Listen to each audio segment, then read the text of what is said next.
చంద్రబాబు ఉగాది దగ 2.66 లక్షల మందిలో చేదు నింపింది.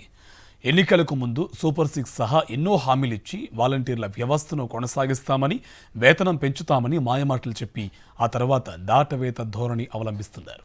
బాబు రాజకీయ పంతంతో చిరు జీవితాలతో చెలగాటమాడుతున్నారు.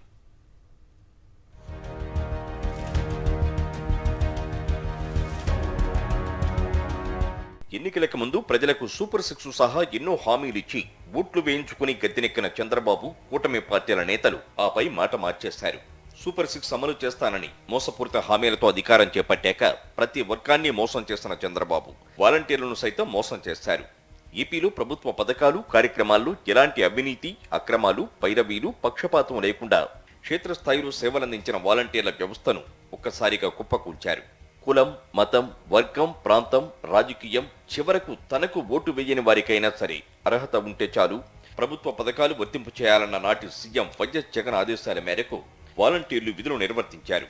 వారికి కేటాయించిన ఇళ్లకు స్వయంగా వెళ్లి వారికి ఏ పథకాలకు అర్హత ఉందో గుర్తించి వారితో దరఖాస్తు చేయించి ఆయా పథకాలు వర్తింపచేసి ప్రభుత్వం ద్వారా లబ్ధి కలిగేలా కృషి చేశారు.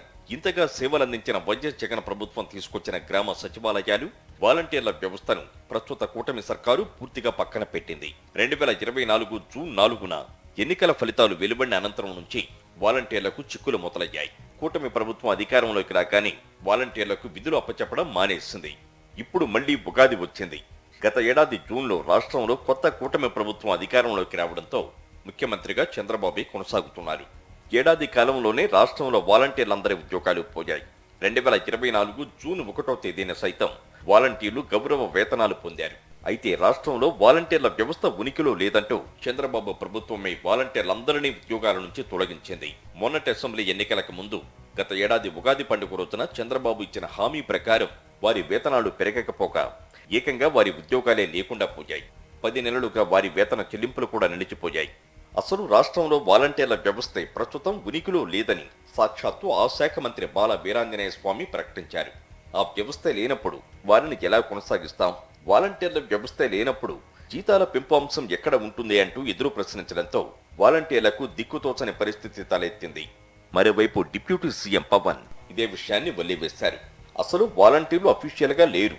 ముఖ్యమంత్రి సీఎం చంద్రబాబు జీతాలు పెంచడానికి చూస్తున్న జీవోలో ఎక్కడా వాళ్లు లేరు.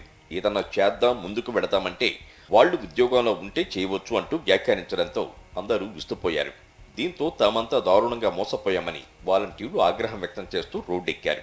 గత ఉగాది పండుగ పూట మీకు తీపి కబురు చెబుతున్నామన్న చంద్రబాబు ఇంత దుర్మార్గంగా తమను మోసం చేస్తారనుకోలేదని నిప్పులు చెరిగారు.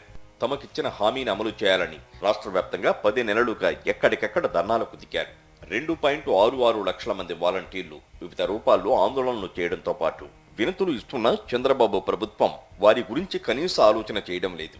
వైఎస్ జగన్ హయాంలో ఎలాంటి అవినీతి, వివక్ష, పైరవేలకు తావు లేకుండా ఆయా పథకాలను నేరుగా లబ్ధిదారులు ఇంటి వద్దకే అందించారు.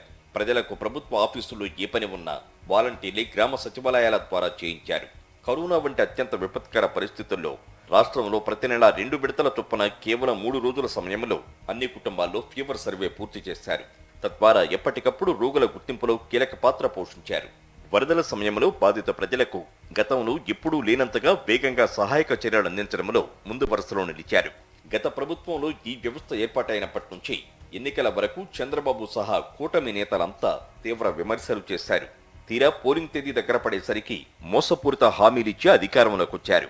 ఆ తర్వాత 2.66 లక్షల కుటుంబాలను నిట్ట నిలువున ముంచేశారని వాలంటీర్లు వాపోతున్నారు. కూటమి ప్రభుత్వంలో కొత్తగా ఎంతమందికి ఉద్యోగాలు ఇచ్చారని చూస్తే ఆ ఊసే లేదు. ఓడగొట్టిన ఉద్యోగాలే ఎక్కువ.